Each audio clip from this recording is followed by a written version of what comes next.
I think the Colts are going to win the division. I think the only real weapon they have on either side of the ball is Andrew Luck. I think he's going to get credit for that. Win or lose, it's going to be a one-man show all year, and I think voters will give him credit so long as their record is decent.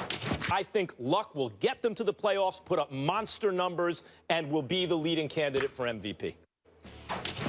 Max in black and white. He had Andrew Luck as his MVP before the season, but the Colts dropped to 1-3 after losing to the previously winless Jaguars in London on Sunday. Luck led Indianapolis on 3 fourth-quarter touchdown drives, but wasn't able to complete the comeback. He finished with 234 yards, 2 TDs, an interception, and was sacked 6 times in the loss. Max, does Luck still have your MVP vote?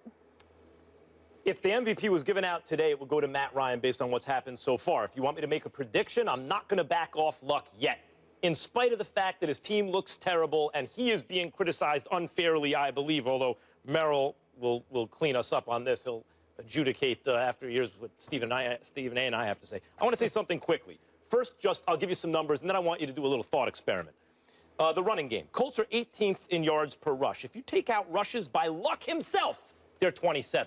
He can run the football. He's still, despite the fact that he is one of the worst offensive lines in the NFL, no running game, and no defense. He's 24th. The defense is 24th in total defense yards allowed and 30th in points allowed, okay? In spite of all that, his QBR is 9th overall in the NFL. He's the second most pressured quarterback in the league, and he's 9th in total QBR in the NFL. And the Colts have 9 drops, which is the 3rd most in football. And he's still 9th in total QBR in spite of everything I just told you. Here's the thing. And by the way, that division, who's running away? They think the Texans without J.J. Watt are some world beaters, and everyone else is 1-3, just like them. Here's the thought experiment I want to ask you to do. You think if the Falcons could start next season or in the middle of the season, you got to learn the playbook and everything, and they had a chance to swap right now straight up Matt Ryan for Andrew Luck, they wouldn't? Who wouldn't you trade for Andrew Luck? This guy is doing this, putting up those numbers, and by the way, when he took over a 2-14 team, 11-3, 11-3, 11-3, with nothing around him, he and Cam Newton have both, Cam Newton this year, it's back to what it was, become underrated quarterbacks because they have nothing around them, and the whole game plan of the other team every single week is stop that guy, and still they can't stop that guy. If you look at the losses this year, they were in that Broncos game late on the road. Everything else has been a 1-score loss. Yes, I think Andrew Luck can still win the MVP this year if the Colts make the playoffs. I think you're smoking something. And the reason why I think you're smoking something is because you're not thinking about 2 key things going on here. Number one, like you pointed out, but you didn't delve into it deeply enough, all the deficiencies that are around Andrew Luck, whether it's an offensive line, whether it's the lack of a running game, whether it's a defense that's highly suspect, whether it's Pagano and Grigson and their relationship and their ability to come together. And when are we going to talk about Grigson? Because I do understand that Pagano's the head coach, and he has to take some hits, particularly with a defensive background, with there being so many questions about their defense, particularly the first couple of weeks of this season. But then we have to think about Grigson, and we have to think about Irsay. Irsay is the guy that decided not to get rid of either of them, to bring them back together, to have this whole big celebration as if that, you know what, we won the Super Bowl championship, and now we're not going to sabotage. We're going to keep everybody. We're going to keep these guys together, okay? What has Grigson done? There have been, you gave up a first-round pick to acquire Trent Richardson. Let's not forget that, okay? That wasn't the only mistake that he's made. He's made others in free agency. He's made others with the draft. He finally went the right route in drafting Kelly to improve your offensive line. But it's 5 guys that play that position. One guy ain't gonna be able to do but so much. At the end, Merrill, my position with Max has always been this. You're talking about Luck because you're thinking about Luck's greatness. You're not thinking about the parts around him, how deficient they're going to be, how they're going to come up short in terms of wins and losses, and nobody's going to give league MVP honors, no matter how great the talent is, to a guy playing on a subpar team that can't even make the playoffs, which is what Indianapolis is on the verge of not doing, making the playoffs. That was my argument. It has nothing to do with Andrew Luck, because I believe in Andrew Luck. but you haven't protected him for years. He got sacked 6 times just to, you go have him fly across the pond just to get beat up when he could have stayed at home and got beat up like that. And he's got a bad shoulder. This is what their problem is. That's why there's no way in hell he was going to win MVP, and it should have never been considered. Well, the record alone, nobody ever considering. Now, that doesn't minimize, the kind of skill set he has, but his record right now, if they continue like that, they won't forget about it. Every team in the division is like that.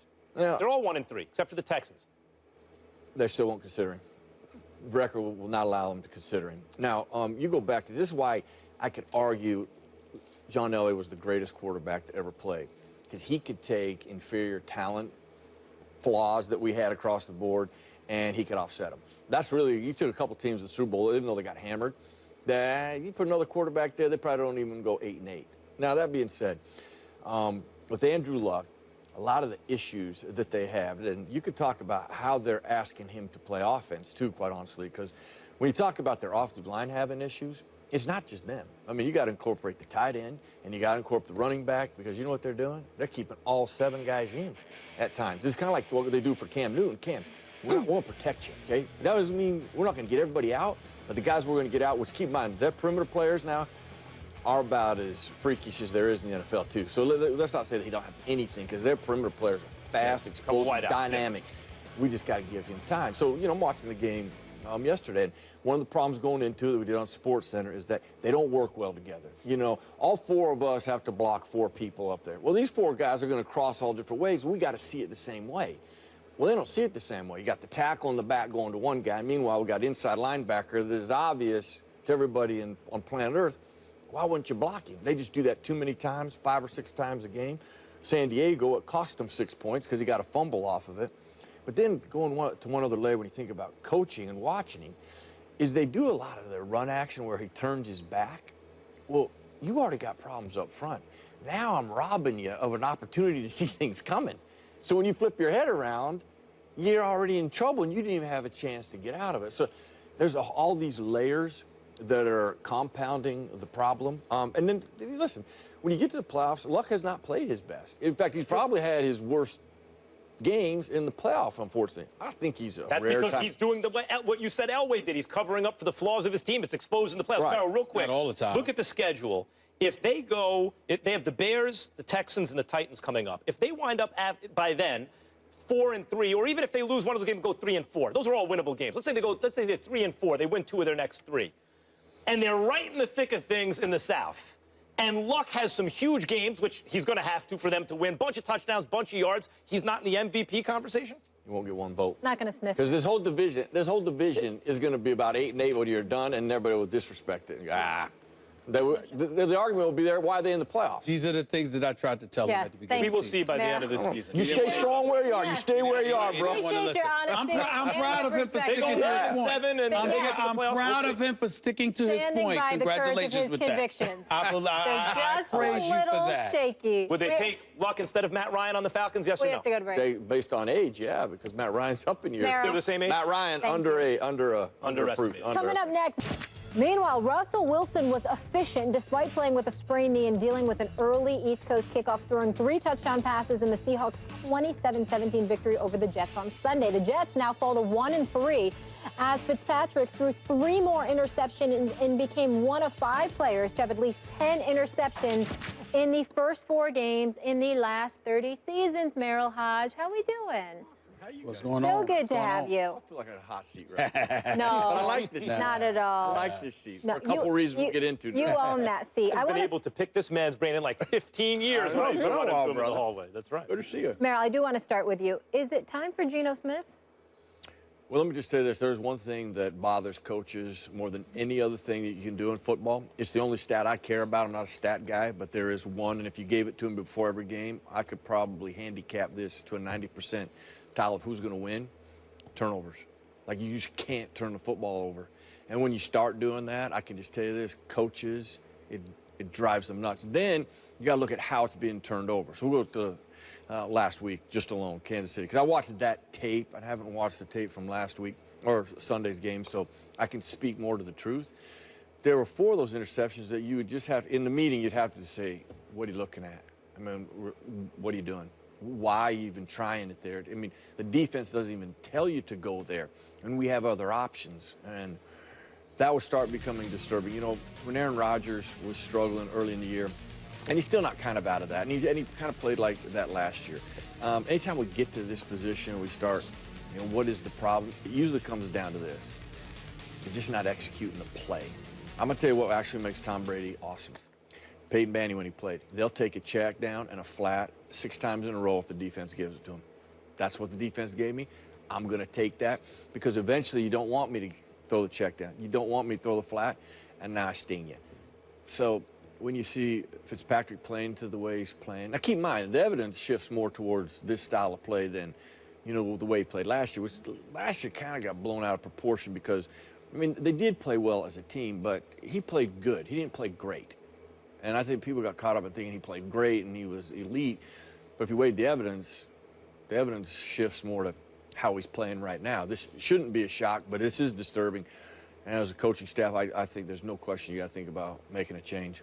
Geno Smith is the answer. And look, he is a hot and cold quarterback. It was even that way in college. Half the college season was like, oh, my God, like what we think about Lamar Jackson now practically. And then it was like, what happened to that guy? Is that the same season? I think of it as 2 different seasons. And as a pro, he's had some good games and some bad games. And at a certain point, you say, well, the jury's out on a certain guy. And then when he got hurt, unfortunately, in the fight, you thought in a bad place of your brain, but a realistic one, you said, no, this might be what the Jets fans want. It's an excuse to start Fitzpatrick, who's at least competent. But there's Fitzpatrick's brand, I think, as a quarterback, because he went to Harvard, is that he's smart. But in fact, he doesn't play a smart quarterback. He's like, as Ryan Clark says, he's a gunslinger without the gun. You know, like he's a risk taker. And I don't mind risk takers, even with the turnovers, Maryland. I understand why coaches hate him, because turnover differential will usually give you your winner. But it's like a point guard in the NBA, especially when he's young. I want to see him champing at the bit. I want to see him trying to win. I'd rather have to pull the reins back a little bit than have a guy who's overly cautious, a guy who's trying to win the game instead of a guy who's trying not to lose it. I think there's more than just a semantic kind of difference there. But Fitzpatrick has only ever played well in his 2 walk years in his contract seasons. He hasn't played great. When the chip's on the line last year, they needed to win to go to the playoffs. He had his worst game of the season. And Geno Smith at least has shown you flashes where he has been good at times. And I thought, like, I've seen enough of Geno Smith. He's not going to be good. But I'm not 100% positive. Maybe there's an NFL quarterback in there. You look at Fitzpatrick, 14 picks in his last 7 games. Geno, bad Geno, right? 14 picks in his last 15 games. Played 1 game last year, Week 8 in Oakland, 265 yards, 2 touchdowns, and interception. I mean, and that was the only game with Brandon Marshall ever on the Jets with Geno Smith. I think it's absolutely time. I don't think you need to wait anymore. Jets ain't going to win this year anyway with the Patriots in the division. Let's see what Geno's got. I disagree with you. And the reason why I disagree with you is because Geno Smith, Ryan Fitzpatrick is a product of Geno Smith. The way that they lost faith in Geno Smith was what led to Ryan Fitzpatrick arriving in New York to begin with. Let's also take into account the fact that even though he has been god-awful the last 2 weeks, 9 interceptions, all right, in 2 weeks, that is just abysmal. Let's just call it what it is. He's just got 4 touchdowns with 10 interceptions. He's got a rating of 57, a QBR of 56. He's only completing 55% of his passes. That's just pathetic. I mean, it's just pathetic. We get all of that. The flip side to it is that let's not let the Jets secondary off the hook. Let's not forget that Darrelle Revis, Buster Screen, okay, Gilchrist, and prior to these boys, they ain't getting it done. They're not getting it done. And you got the Jets applied pressure to Russell Wilson yesterday. He was elusive. He made things happen, but they were breathing down his neck now. The bottom line is you got guys that were getting open. That puts more pressure on the offense to compensate, and that's more difficult. Ryan Fitzpatrick ain't made for that. He's just not made for that. We can't ignore what we're seeing on the other side of the ball for the New York Jets. We also have to remember that Geno Smith, even though I think he's got promise, he's got a chance, rather, to have promise, I think that it would be better if it was somewhere else. New York is so down on Geno that the second he goes out there, his 1 interception is tantamount to the 10 that Ryan Fitzpatrick throws. No one has faith in him in the Big Apple. You know what the last thing he did? No. When he last start he had, Week 17, yes, 2014, was his last start. One game, was his last start. Yep.